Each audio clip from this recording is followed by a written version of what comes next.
Salut à tous, j'espère que vous allez bien. Bienvenue dans ce premier jeu Talk, et oui, de l'année 2022. Et je vous souhaite bien évidemment tous mes vœux, tout ce que vous voulez entreprendre, tous les projets pharaoniques, les trucs les plus ouf que vous n'avez pas pu faire en 2021. J'espère que vous allez pouvoir les concrétiser en 2022 avec notamment la santé, puisqu'en 2021, quand même, c'était pas trop top. Allez, aujourd'hui, on va parler du deck building de chez Origames qui est sorti là récemment, intitulé Imperium Antique. Est-ce que c'est bien? C'est pas bien? Et tout ceci juste après le générique. Allez, c'est parti. Imperium Antique est le nouveau deck building historique de civilisation de 1 à 4 joueurs qu'on peut retrouver chez Origames. Ça vaut grosso modo une trentaine d'euros, gros maximum encore une fois. C'est super accessible au niveau du prix et ça vous met dans la peau, comme je vous l'ai dit, d'une nation où vous allez reconquérir et redécouvrir notamment son histoire avec différentes factions à l'intérieur de clans et surtout de nations. Retracer l'histoire et essayer de construire un paquet de cartes pour ensuite être le plus grand gagnant autour de la table avec une grande nation et surtout de passer de l'état barbare à l'état d'un empire. Si vous arrivez à faire tout ceci et gagner le maximum de points de victoire, bravo, vous avez gagné la partie. Sinon, c'est pas grave, vous allez pouvoir recommencer dessus. Allez, on se fait un petit focus là-dessus. Voici ce que vous allez avoir dans une boîte d'Imperium Antique. Je le rappelle, un jeu de 1 jusqu'à 4 joueurs pour des parties qui avoisinent à peu près à 50 minutes grosso modo par joueur,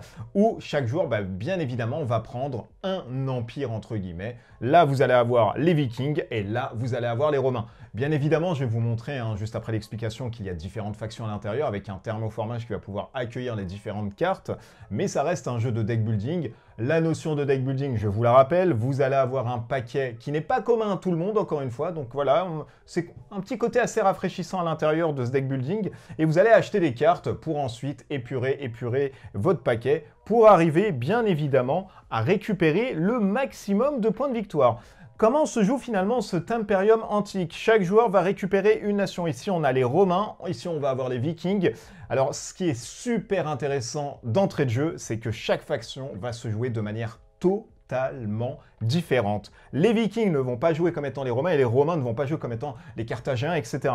Vous commencez votre nation avec le statut barbare que vous avez ici. Le but étant de partir en empire où vous allez avoir des cartes de civilisation, etc. dans votre deck, puisque les cartes barbares, vous ne pouvez les jouer uniquement durant votre âge barbare, et dès que vous passez en antique, vous changez directement avec ce petit symbole-ci. Particularité, comme vous pouvez le voir, les Vikings, eux, vous restez toujours barbares, donc il n'y a pas de problème, eux, c'est tout le temps la même chose. En commençant, en choisissant sa phase, bien évidemment, vous allez commencer avec votre paquet de cartes qui se trouve ici. On va tirer 5 cartes de notre main, par exemple, hop, 1, 2, 3, 4 et 5, je sais bien compter, et vous êtes, entre guillemets, fin prêt à jouer. Ce qui est intéressant dans cet Imperium Antique, c'est que vous allez avoir différentes zones pour récupérer des cartes. Ça veut dire quoi? Ça veut dire que vous allez avoir une pioche de base qui est ici, qui comporte vos cartes, en fait, de base, avec le petit symbole ici vierge, uniquement votre couleur. Ça compose votre paquet de base. Il y a un autre paquet ici, qui est le paquet, grosso modo, de la nation. Alors là, pour les Vikings, c'est un peu particulier, mais on va rester sur Jules César, puisqu'à chaque fois que votre pioche, entre guillemets, va être, épuisée, et que vous allez obligatoirement, et je dis bien obligatoirement, récupérer une carte, vous allez remélanger la défausse, mais vous allez mettre au préalable une nouvelle carte ici, nation, dans votre deck. Ce qui fait qu'à un moment donné du jeu, quand vous allez mettre Jules César qui se trouve ici, vous le voyez, le petit Julio, dès qu'il rentre dans la défausse directement, vous allez passer du stade barbare à l'empire. Et là, du coup, vous allez pouvoir jouer l'ensemble des cartes avec cette petite icône ici, sachant que les cartes barbares, par exemple, comme celle-ci, si vous êtes en état d'empire, vous n'allez pas pouvoir les jouer. Donc, il faudra vraiment épurer son deck, etc. Et vous allez voir qu'il y a énormément de choses à l'intérieur. Donc ça, c'était un peu pour comment récupérer des cartes, etc. On va avoir les cartes de développement. Donc vous voyez que les Vikings, eux, se développent jamais. C'est pas un empire, c'est que des barbares. Du coup, quand vous êtes en empire, vous allez pouvoir développer. En payant un coût de développement en ressources, vous allez pouvoir mettre une carte dans votre défausse. Bien évidemment, vous allez régir encore une fois, une fois que la défausse, pardonnez-moi, est directement épuisée et que vous devez récupérer une carte, mais que vous n'avez plus de carte nation, vous allez pouvoir déclencher des coûts de développement pour récupérer, bien évidemment, son développement. Comment se joue le jeu? Après vous avoir expliqué un tout petit peu et surtout vous donner grosso modo les objectifs du jeu, puisqu'il y en a, entre guillemets, il y a 3 fins de partie. Première fin de partie, c'est si vous prenez des cartes d'instabilité et qu'il n'y en a plus. Donc là, c'est instable. Celui qui a le moins de cartes d'instabilité, eh bien, gagne directement la partie. C'est ce qu'on appelle l'effondrement. Donc ça, c'est une des conditions pour mettre fin à la partie.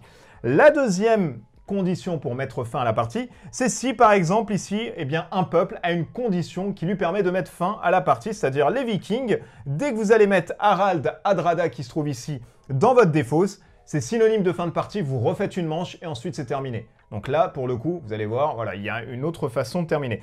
Et l'autre façon aussi de mettre fin à une partie, c'est si eh bien, le développement, la zone de développement d'un joueur est vide. Donc là, c'est aussi directement fin de partie. Et vous allez ensuite compter bien évidemment les points. Et ensuite, la toute dernière, puisqu'il y en a 4, et bien évidemment, j'ai oublié. La toute dernière, c'est si la zone de pioche principale ici est épuisée, vous perdez bien évidemment, vous perdez pas la partie, mais vous mettez fin à la partie. À savoir qu'il y a différentes zones d'achat. Il y a les achats ici où vous allez pouvoir trouver des régions. Il y a les traditions que vous allez pouvoir trouver ici. Il y a la civilisation que vous allez pouvoir trouver ici. Ici, il y a, on va dire, les peuples. Hein, c'est un peu les vassaux, etc., les vassals que vous allez pouvoir trouver ici. Et là, vous allez pouvoir trouver aussi eh bien, l'ensemble, à savoir ces 4 icônes. Ici, cette icône-là, cette icône-là, cette icône-là. Et là, des titres qui vont vous permettre de gagner plus de choses.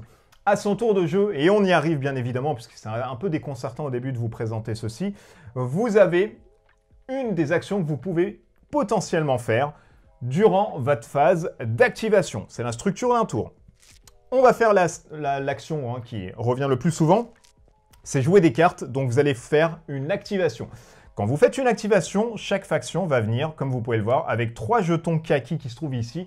C'est potentiellement des actions que vous allez pouvoir faire, donc jusqu'à 3 maximum. Et les jetons marrons que vous trouvez ici, c'est des jetons d'épuisement que vous allez pouvoir jouer sur des cartes en mettant un petit jeton ici pour faire l'effet. Donc par exemple, ici, je fais une action ici par exemple, et je vais pouvoir jouer cette carte-ci avec les Vikings. Quand je joue une carte, je la mets directement, si c'est un effet continu et à l'infini, sur ma zone de jeu, sinon elle ira directement dans la défausse. Donc je joue cette carte, je vole 1 à mon adversaire, et ensuite je peux renvoyer une carte d'instabilité, ou alors récupérer un petit joker comme celui-ci. Vous voyez, ça peut être une des conditions. Une autre condition, ça va être de payer eh bien, un citoyen, puisqu'on a des ressources à l'intérieur, des citoyens, du joker qui peut pallier à un citoyen ou 2 ressources rouges, et puis des ressources rouges qui sont un peu les matériaux. Donc je peux payer 2 ressources rouges, un citoyen, pour ensuite, en jouant cette carte, eh bien, acquérir une carte soit de région, ou alors un vassal qui se trouve ici. Eh bien tiens, si je prends un vassal par exemple, je vais prendre la carte d'instabilité en dessous. Et ça équivaut pour les cartes de eh bien, civilisation que vous avez ici, technologique, des cartes aussi eh bien, de tradition que vous avez ici, et surtout des cartes vassales que vous avez ici directement. Donc je prends, et ce qui est intéressant dans le jeu, comme dans n'importe quel deck building, normalement on défausse les cartes qu'on vient d'acheter, bah non, là ça vient directement dans la main. Et là vous comprenez tout le sel du jeu, ce qui fait que là les instabilités, bah, ça va un peu pourrir ma main, puisque ça me donne du -2 en fin de partie, et j'ai tout intérêt quand même à les dégager sur cette pioche, pour à la fois épurer mon deck, et surtout optimiser bien évidemment mes points de victoire. Donc ça, c'est une action, c'est jouer des cartes directement, hop, les mettre là-dessus. Et par exemple, je peux jouer en dernière action la Scandinavie, qui a un effet infini, qui est une région et qui va rester directement sur ma zone de jeu. Une des capacités où vous allez pouvoir épurer votre deck, c'est de réserver une carte sous une carte. Par exemple, ici, la Scandinavie nous dit que je peux réserver une carte. Eh bien, je peux tout de suite mettre, par exemple, cette carte-là en dessous. Pourquoi? Parce que ça va épurer mon deck. Ça va être une carte qui va toujours être en dessous de celle-ci. Gardez à l'esprit que si une carte que vous avez réservée remonte dans votre main ou va dans la défausse, les cartes en dessous réservées repartent aussi avec elle. Donc, c'est un attachement que vous avez. Donc, et je finis, on va dire, avec mes 3 cartes qui se trouvent ici. Arrive ensuite la phase de nettoyage. Alors la phase de nettoyage, que vous fassiez une des actions, à savoir l'activation, l'innovation ou pacifier, et je vais vous les expliquer maintenant, on passera à une zone de nettoyage. Ça, c'est une des actions que vous pouvez faire dans votre tour, c'est jouer des cartes activées, donc ce qu'on appelle l'activation, où vous allez jouer jusqu'à 3 cartes au maximum, et bien évidemment, épuiser jusqu'à 5 cartes, puisque vous avez 5 tokens ici, avec des notions d'épuisement. Épuiser, ce n'est pas jouer une carte, je le rappelle. Vous avez aussi ce qu'on appelle, on va reprendre notre main, l'innovation. Alors, l'innovation, mesdames et messieurs, c'est quoi? Eh bien, c'est super simple. Admettons que là, nous avons cette carte-ci, là-dessus. Et durant mon tour, eh bien, je me dis que je vais innover. Je ne vais pas jouer, je vais du coup innover. Quand j'innove, je vais acquérir n'importe quelle carte qui se trouve ici, uniquement, bien évidemment, une seule. Mais par contre, vu que je prends le temps d'innover, j'y vais pas comme un barbare et comme un malade. Du coup, la carte que je vais récupérer, s'il y a une instabilité, elle va directement dans la défausse d'instabilité. Je récupère uniquement la carte. Donc c'est voilà, prendre son temps pour éviter d'avoir des instabilités. Ça vous permet de récupérer surtout une carte, alors que si vous faites des activations, il faut avoir une carte dans la main qui vous permette d'acquérir bien évidemment des technologies.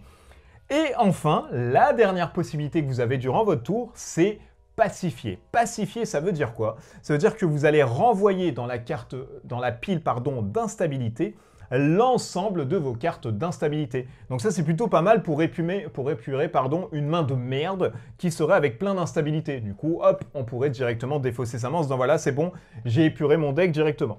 Arrive ensuite la phase de nettoyage. Que vous ayez activé, innové ou pacifié, vous faites à chaque fois une phase de nettoyage.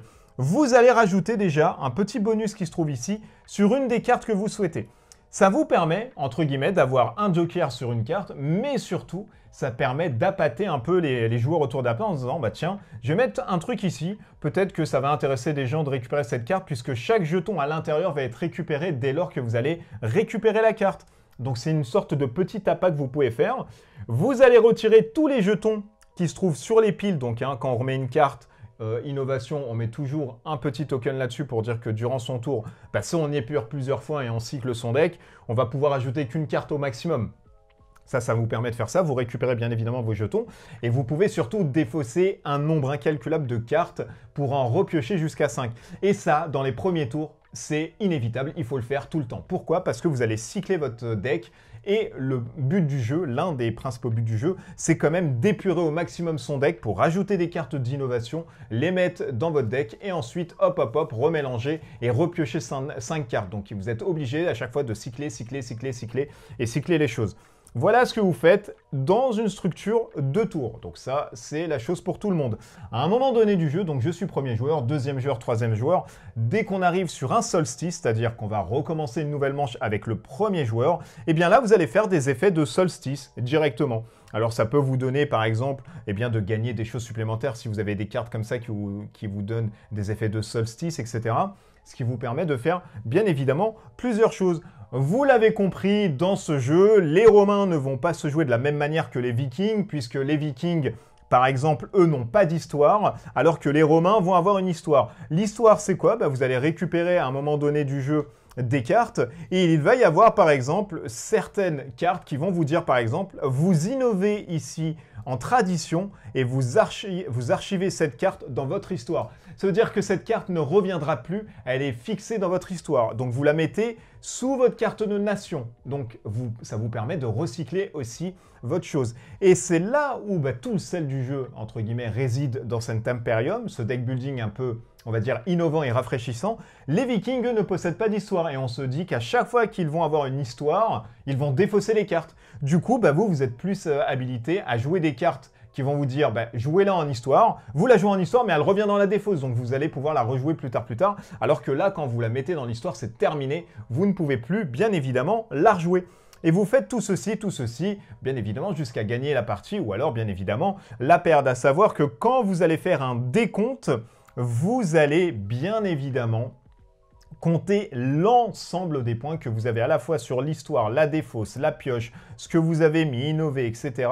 Ce qui va vous permettre grosso modo d'avoir un calcul à la fin et celui qui a la plus grande valeur gagne directement la partie. Allez, on dézoome et je vais vous donner mon avis sur Imperium Antique en commençant bien évidemment par les choses que j'ai vraiment appréciées à l'intérieur. Les points positifs, on commence bien évidemment avec le gameplay, c'est du deck building. Alors moi, si vous connaissez un tout petit peu cette chaîne et si vous me connaissez aussi un tout petit peu, vous savez que j'apprécie énormément l'Ameritrash et aussi les deck building. Et c'est vrai que celui-ci, au début, est quand même super déconcertant. Donc il va vous demander quand même de prendre assez en main, donc les débuts de partie sont quand même très longs. Au fur et à mesure que vous allez jouer, il y a beaucoup de nations à l'intérieur, ce qui va vous donner des gameplays totalement différent, une rejouabilité encore une fois qui va être totalement différente et super grande parce que comme je vous l'ai dit, les Carthagins ne se jouent pas de la même manière que les Romains ni des Vikings. Il y a différentes façons de gagner de part et d'autre, il y a différentes façons d'orienter son jeu et surtout de construire son paquet de cartes. Pourquoi? Pour la simple et bonne raison que la nation des Vikings, elle va vous dire, vous allez marquer plus un point pour chaque carte avec une étoile que vous allez avoir dans le deck. Du coup, votre identité, pour chaque carte étoile que vous allez avoir dans votre paquet, ça va compter plus un, plus un, plus un. Donc ça va orienter un tout petit peu votre gameplay. Les Romains, eux, vont jouer de manière totalement différente et vont jouer surtout en étant un empire, là où les Vikings, par exemple, vous restez barbares durant toute la partie. Donc voilà, le gameplay est super rafraîchissant. Le fait d'avoir ce côté civilisation, empire, construction de nations en deck building, franchement, ça marche super bien. Les mécaniques sont hyper bien huilées. Et ça vous permet vraiment d'avoir un deck building dans l'aspect d'une sorte de civilisation avec, on retransmet un tout petit peu l'histoire parce que les Vikings barbares, ça ils ne l'inventent pas, c'est vraiment des Vikings qui ont été barbares.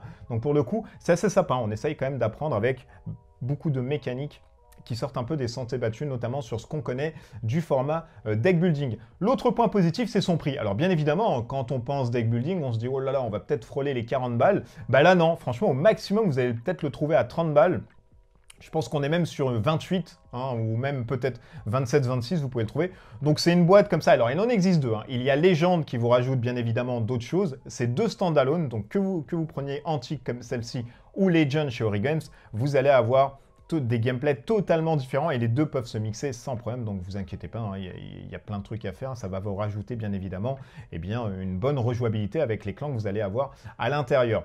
L'autre point positif qu'on peut retrouver dedans, c'est le côté rafraîchissant que va avoir ce deck building et justement sur l'univers entier des deck building. Alors on connaît bien évidemment Ascension, on connaît les DC Comics où vous allez avoir une rivière commune, où vous allez pouvoir acheter des cartes, etc. On connaît la gamme Legendary où par exemple vous allez avoir des cartes face cachée notamment sur les Encounters, où vous allez pouvoir les scanner, récupérer des cartes. On connaît aussi la gamme qui nous permet de mêler jeux de plateau ainsi que deck building. C'est le cas notamment de Dune Imperium, mais surtout de Clank, ou alors bien évidemment du dernier The Hanger, où vous allez avoir ce côté plateau mais aussi deck building.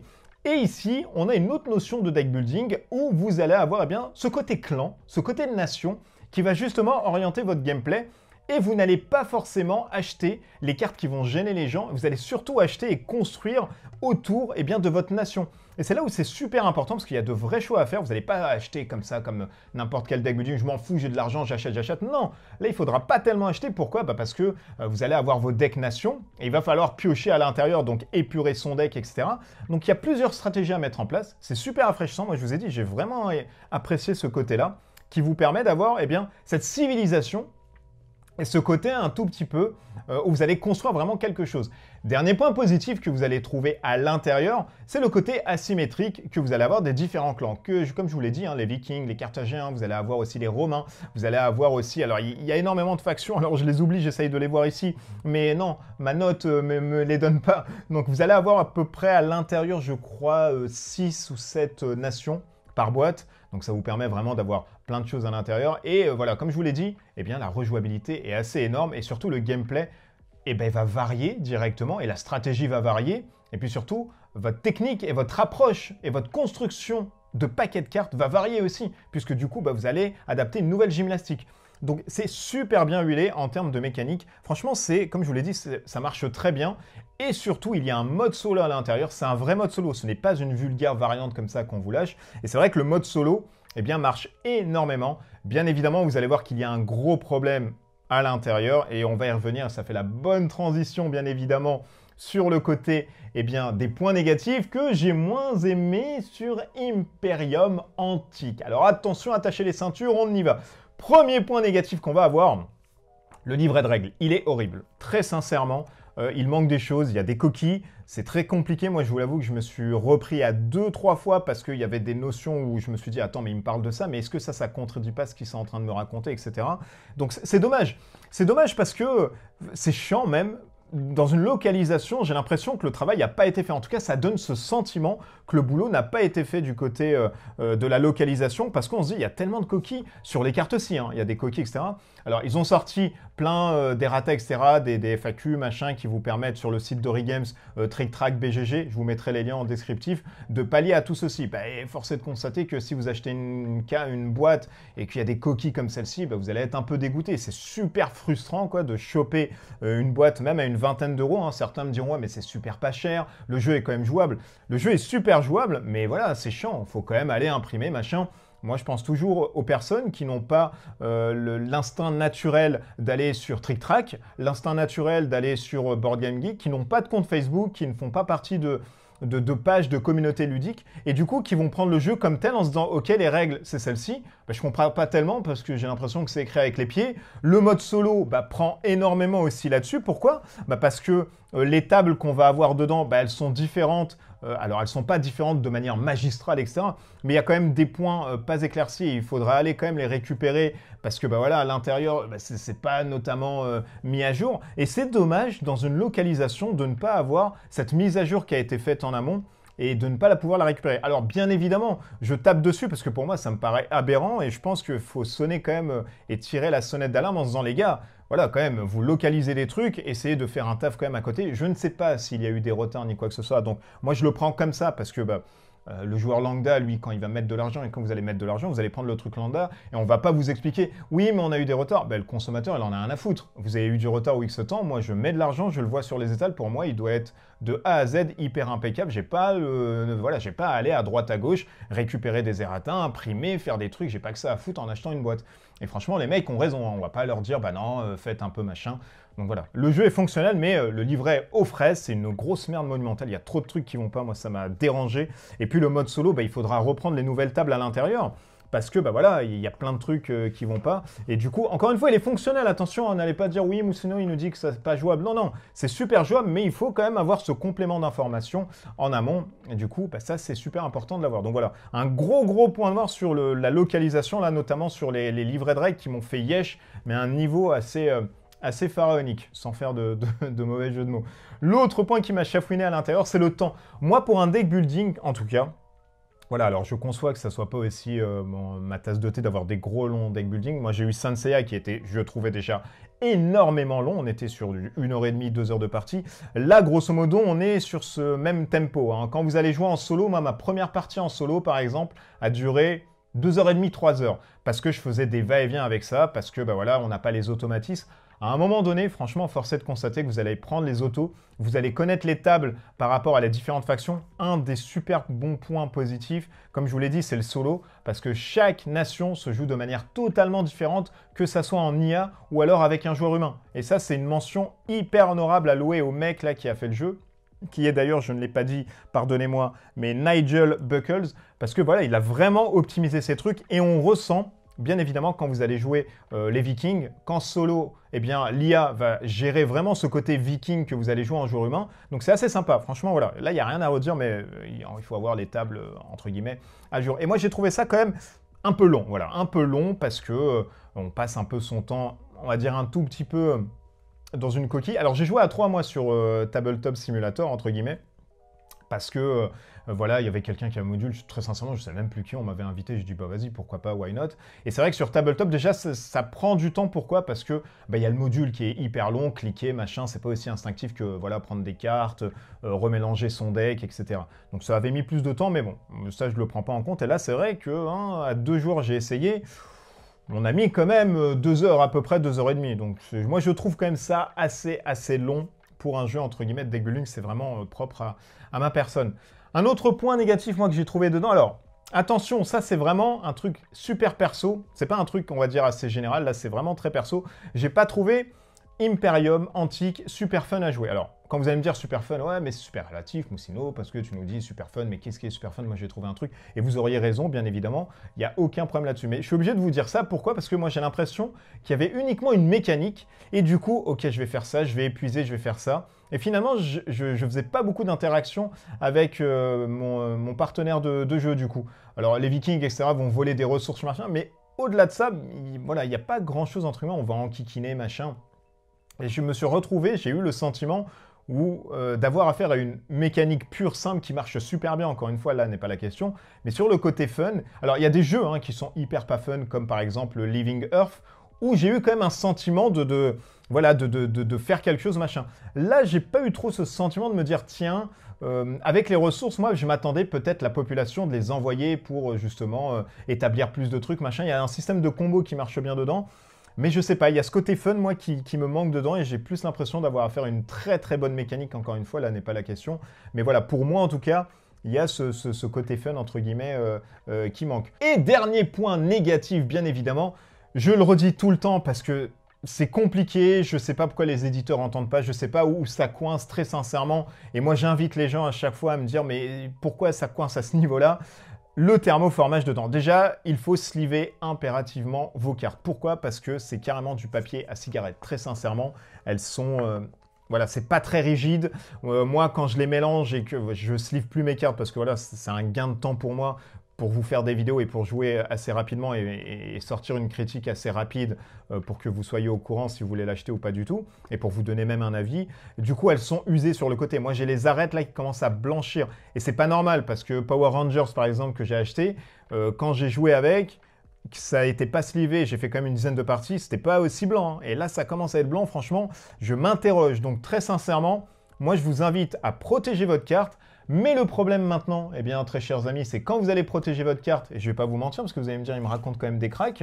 Regardez, je vais protéger une carte, je vais vous montrer, le thermoformage est bien fait, on retrouve très bien les trucs dedans, mais vous allez voir que avec la boîte que je vais vous montrer, donc voilà, ça c'est le thermoformage. Hyper bien fait, comme vous pouvez le voir, voilà, il y a tout. Mais regardez, quand je mets une carte, bah, ça coince, voilà, vous voyez? Voilà, ça courbe et ça rentre plus. Donc il y a, voilà, ça va corner un petit peu. Très sincèrement, essayez de faire maintenant des thermoformages avec 2-3 mm en plus qui permettent d'accueillir au moins des sleeves. Vous savez que les joueurs, très chers éditeurs et constructeurs, vont sleever des cartes, notamment sur le deck building, parce que c'est super important de protéger ces cartes. On remélange, etc.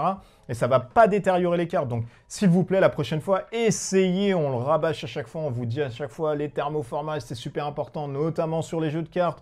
On aime ranger, nous, nos cartes avec des protections, que ça rentre dedans. Il faut que ça soit, très sincèrement, il faut que dans chaque thermoformage, maintenant, d'une boîte, d'un jeu deck building, il y ait un écart pour accueillir des sleeves.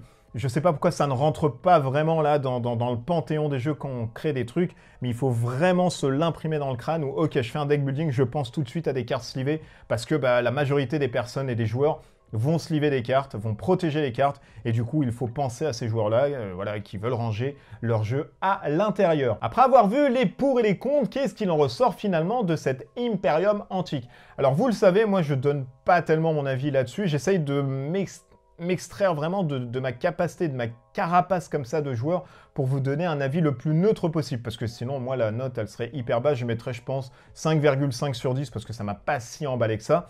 Mais en toute neutralité, si vraiment je dois noter le truc, ça serait du 7 sur 10. Pourquoi? Je vais vous donner les justifications dans un gros résumé parce que le gameplay est super sympa et il y a énormément de choses à faire avec les différentes factions parce que c'est asymétrique, parce que vous allez avoir cette notion de deck building qui n'est pas propre aux autres deck building, donc il y a différentes choses à faire à l'intérieur, il y a une approche de deck building, il y a une démarche de par le créateur qui est super novatrice et qui est forcé de constater va vous ramener vraiment un nouveau vent dans l'aspect deck building. Ça ne se joue pas de la même façon qu'Ascension, qu'à Legendary ou qu'un autre jeu de deck building, qu'un Dominion. Là, on est vraiment sur quelque chose de totalement différent. Ça va plaire ou pas du tout. Vous l'avez compris que moi, ça n'a pas accroché des masses. Mais franchement, moi, je pense et je conçois et j'écoute et j'entends surtout les arguments des mecs qui me disent « Eh ben non, ça plaît parce que ça sort des trucs et il y a plein de trucs à faire, il y a des systèmes de combos, machin. » Je l'entends et c'est vraiment les trucs que j'ai vraiment vécu, mais moi, ça m'a pas si impacté. Donc voilà, je mets la note de 7 parce que il y a plein de choses innovantes dedans, parce que c'est bien huilé, parce qu'il y a un vrai mode solo. Il faudra bien évidemment s'acquitter des FAQ et puis des erratums qui sont sortis. Ça, c'est vraiment le gros point noir à l'intérieur de cet Imperium au niveau de la localisation qui a, à mon sens, super merdé dedans. Mais au-delà de tout ceci, un prix attractif, des illustrations hyper sympas, un gameplay qui se veut novateur et surtout qui vous sort et qui vous déroute des deck building, et puis surtout un mode solo, comme je vous l'ai dit, qui tient hyper bien la route. Bien évidemment, il va vous demander eh bien, un temps considérable, notamment sur les premières parties. En solo, quand même, comptez 2h30 à 3h pour vos débuts de partie. Les suivantes ensuite vont prendre à peu près entre 1h30 à 1h45, je dirais. Moi, la plus courte a été voilà 1h40. 1h40, je me suis timé. En solo, ça a été 1h40. Et voilà, je pense que vous allez pouvoir vous en tirer à 1h, 1h30, gros maximum. Donc voilà, passez tout ceci, franchement, c'est un excellent deck building, encore une fois, qui sort un peu des sentiers battus, et c'est super sympa et louable de par Nigel, ici, le créateur du jeu, de nous proposer une nouvelle version et une nouvelle approche du deck building. Donc ça, c'est hyper intéressant, et le jeu est hyper intéressant. Mais si vous êtes comme moi, voilà, dans le côté un peu legendary, dans le côté un peu fun, etc., de construire, de faire plein de combos, machin, d'interagir à droite et à gauche, celui-ci va pas tellement vous plaire parce qu'il y a plein de choses qui vont pas aller, et si comme moi, vous êtes sensible à un côté un peu fun et un peu Ameritrash dans les deck building, bah, celui-ci hein, va un peu pallier à la chose. En tout cas, c'est quand même une excellente pioche. Voilà, ce premier jeu talk de l'année est fini. Je vous renouvelle encore une fois, bien évidemment, mes meilleurs vœux. On se retrouve dans les commentaires, ça hein, vous connaissez. Et dites-moi si vous allez partir sur Imperium ou vous allez peut-être attendre le reprint avec, bah voilà, de nouvelles errata, etc. qui vont sortir avec une boîte qui sera bien finalisée, mais où il faudra bien évidemment sliver les cartes et protéger vos cartes, puisque vous l'avez compris, hein, papier de cigarette, ça va un peu 5 minutes. Allez, protégez-vous bien, des bisous partout, à bientôt, ciao ciao.